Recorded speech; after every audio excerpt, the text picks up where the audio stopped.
NDA కూటమి తరపున ఇంకా 20 అసెంబ్లీ 10 లోక్సభ స్థానాల్లో క్లారిటీ రాలేదు.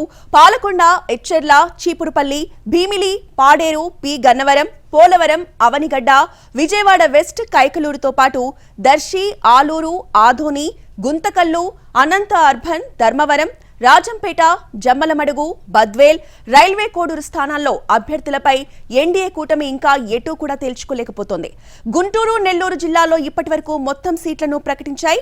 కడప జిల్లాలో అత్యధికంగా 4 స్థానాలపై క్లారిటీ రాలేదు. ఇక అనంత, కృష్ణా జిల్లాలో 3 స్థానాలు, శ్రీకాకుళం, విశాఖ, కర్నూలు జిల్లాలో 2 స్థానాలు, విజయనగరం, ప్రకాశం, తూర్పు, పశ్చిమ గోదావరి జిల్లాల్లో ఒక్కో సీటు పెండింగ్ లో ఉంది. పి గన్నవరం బీజేపీ ఖాతాలోకి వెళ్లే అవకాశం కనిపిస్తోంది.